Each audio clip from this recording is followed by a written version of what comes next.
네, 북한 김정은 위원장이 문재인 대통령의 평양 방문을 공식 요청하면서 남북 관계가 급물살을 타는 분위기입니다. 하지만 평양으로 가는 길이 쉽지만은 않을 것으로 보이는데요. 네, 이 시간 두 분의 전문가 모시고 자세한 내용 짚어보겠습니다. 네. 문성문 국가전략연구원 통일전략센터장 그리고 장광일 전 국방부 정책실장 나오셨습니다. 두 분 어서 오십시오. 네, 안녕하십니까?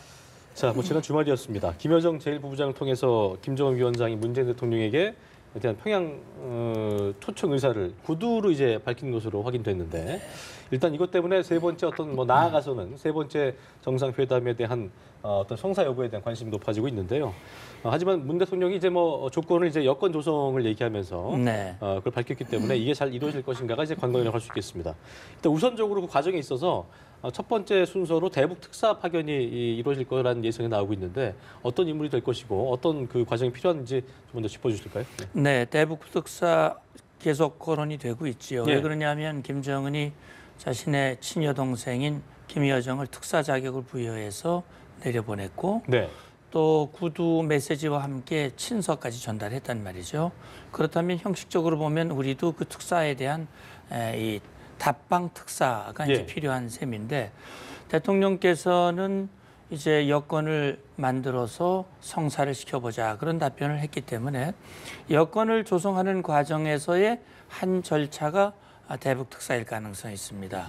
그러니까 결국 그 여건 속에는 북한이 앞으로 만약에 정상회담을 열게 되면 어떤 입장을 보여야 할 것인가 라고 하는 또 북한의 의도가 뜻이 무엇인지 그런 것들을 확인하고 우리 입장을 전달하는 그런 특사가 필요할 수 있는 거죠. 예. 대통령께서는 이미 지난 신년 기자회견 기자질문 답변에서 그런 얘기를 했어요.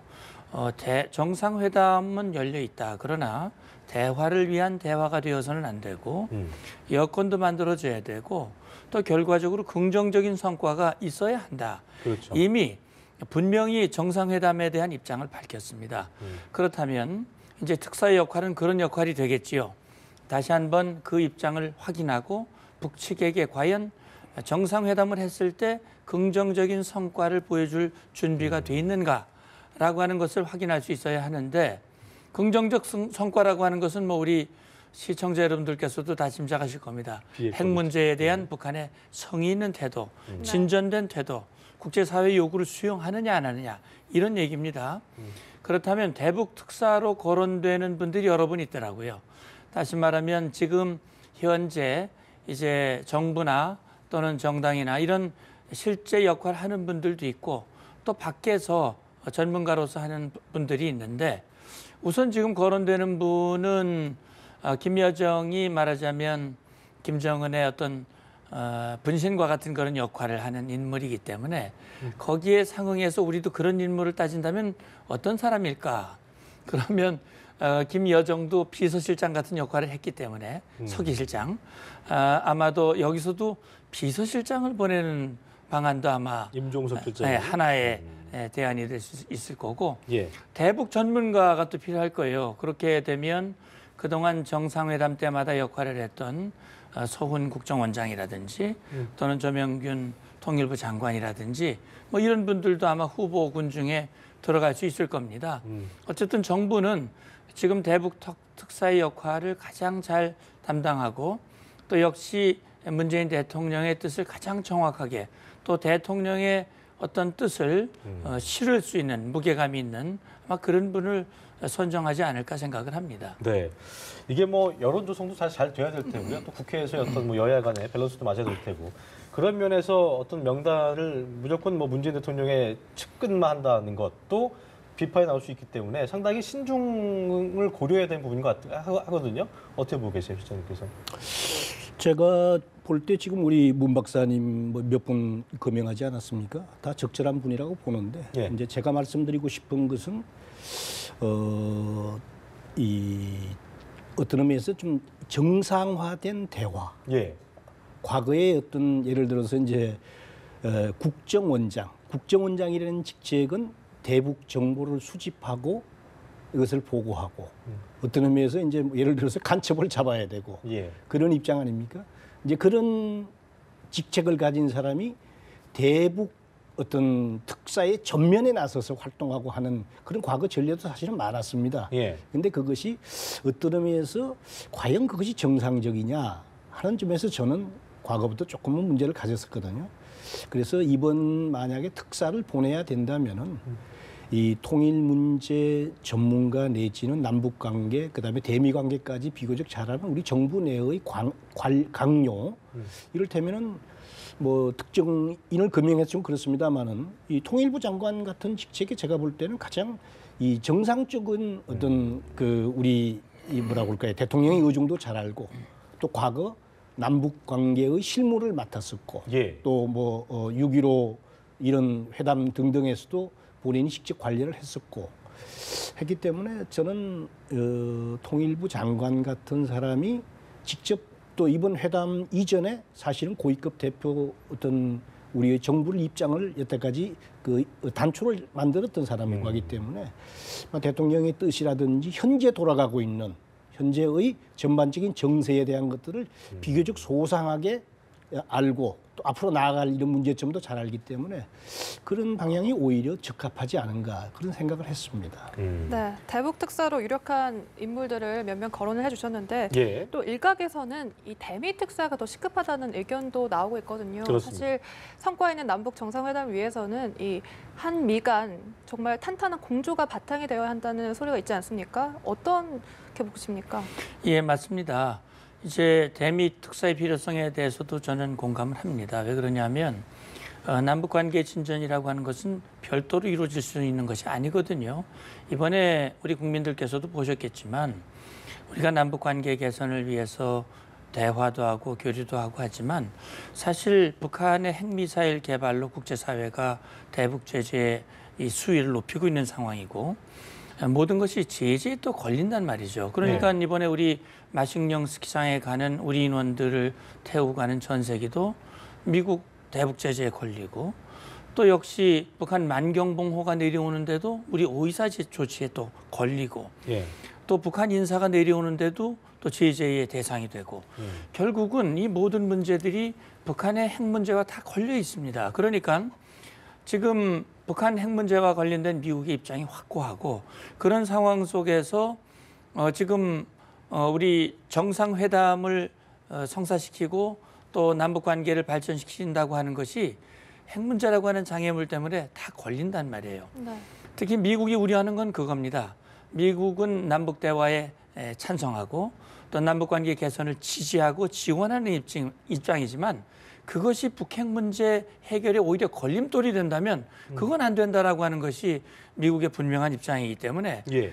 그런데 북한은 핵은 그대로 가지고 있고 자기들이 가지고 있는 핵은 평화적인 핵이고 자위적인 핵이고 정상적인 조치이고 그래서 핵은 그대로 둔 상태에서 남북 대화와 개선만 하고자 하는 그런 입장을 보이고 있기 때문에 예. 그런 상황이라면 미국으로서도 우려하지 않을 수가 없는 거거든요.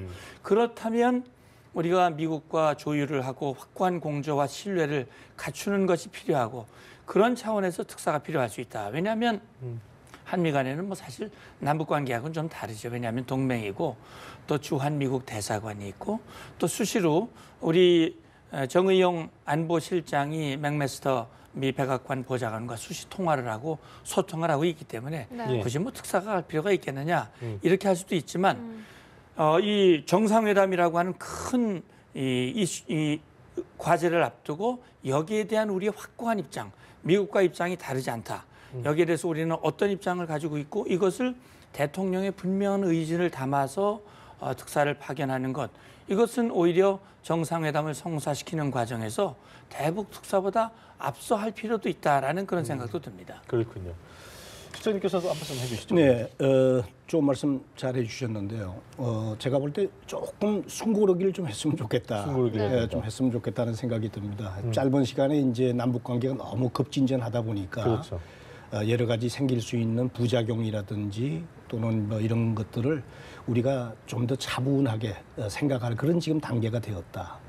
남북 관계가 아주 급속히 진전되었던 것만큼 제가 볼 때 미국과의 관계가 조금 서운했 점도 우리가 한번 생각을 해야 되고 또 미국뿐만 아니고 일본과의 관계에서도 어떤 의미에서 다소 소원해진 측면도 없지 않다. 그래서 대통령께서 이제 그 김여정 특사를 만나면서 여건을 만들어서 성사시켜 나가자 하면서 조기에 미북 간의 대화를 좀 하는 것을 권유하지 않았습니까? 예.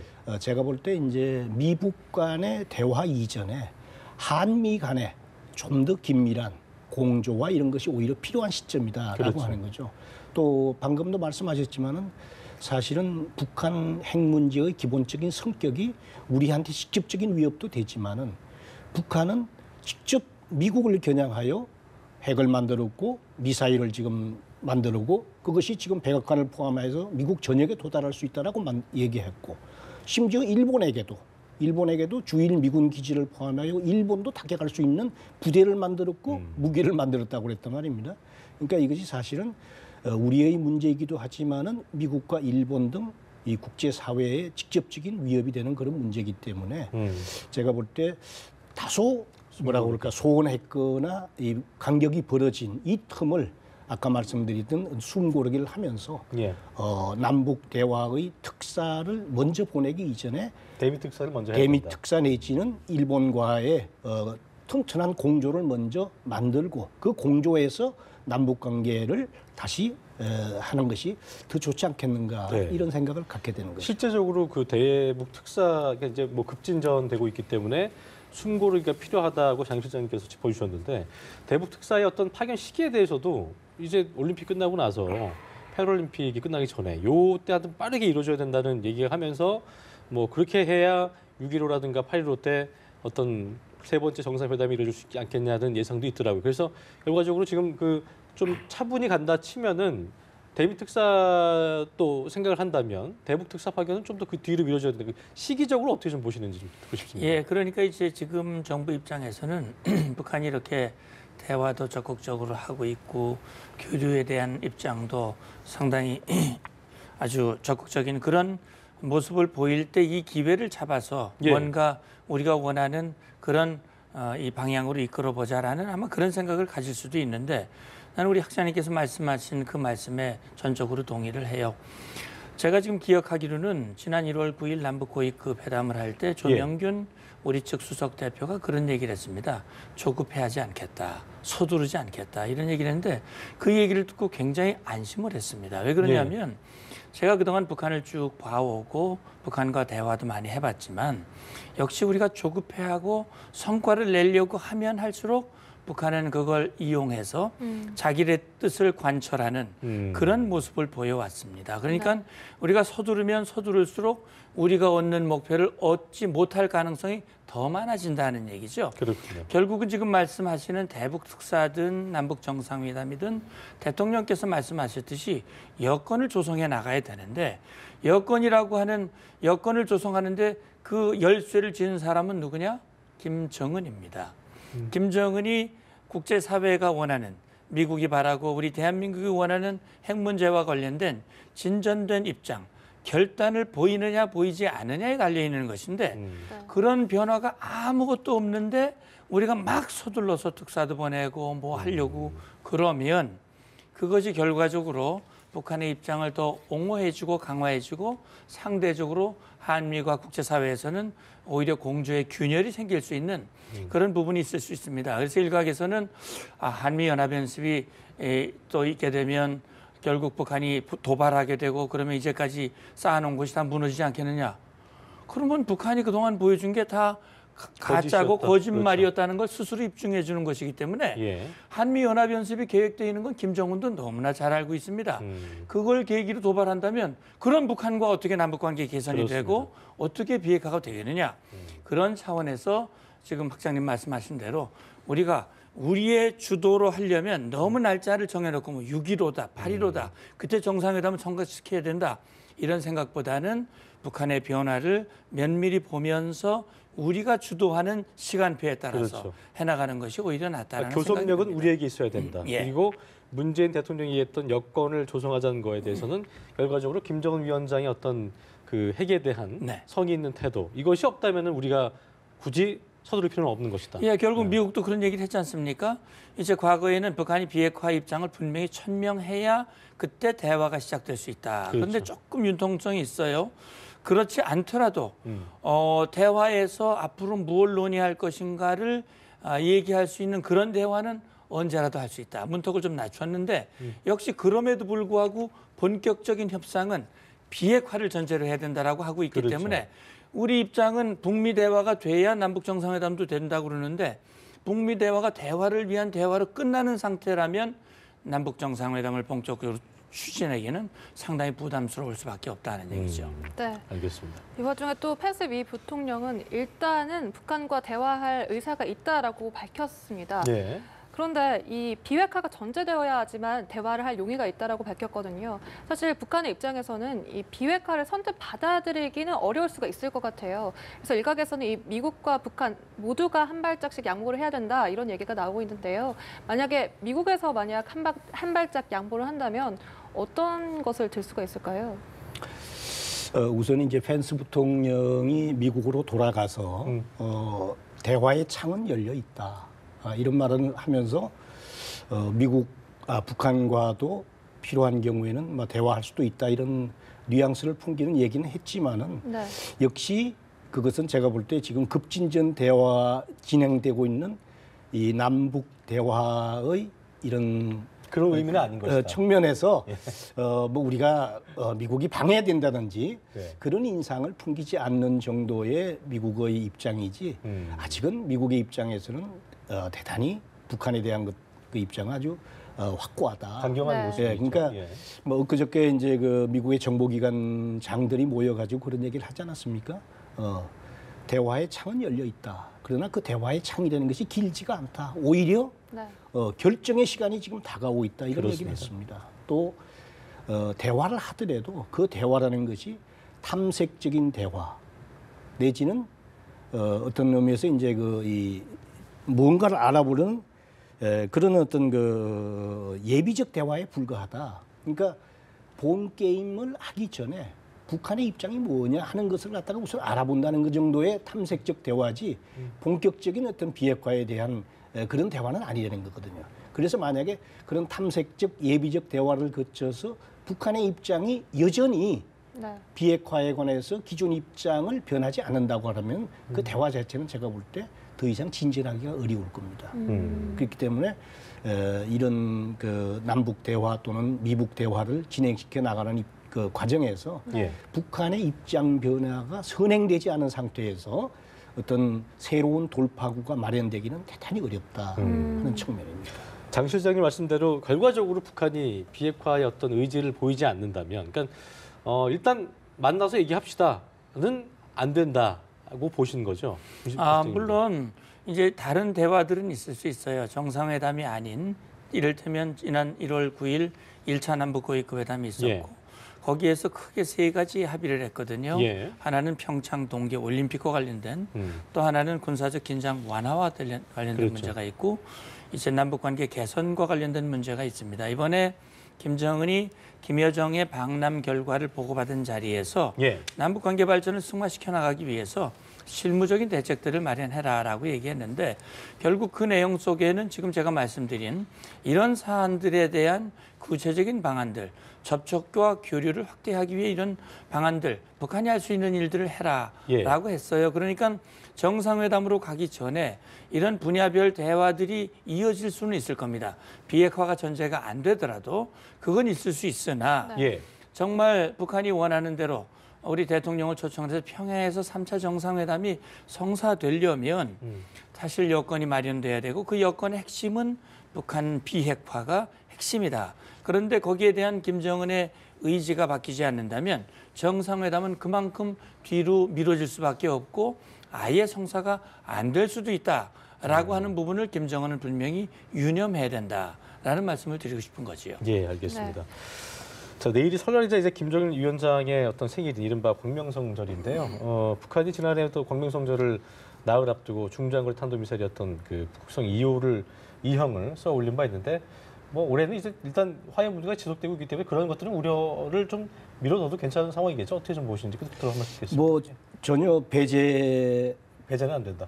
불가하기는 예. 제가 볼 때 조금 워낙 이제 북한 이 지도자의 그 판단과 예측에 대해서 그렇고요. 예. 합리적인 것을 갖다가 기대하기가 어렵기 때문에 네.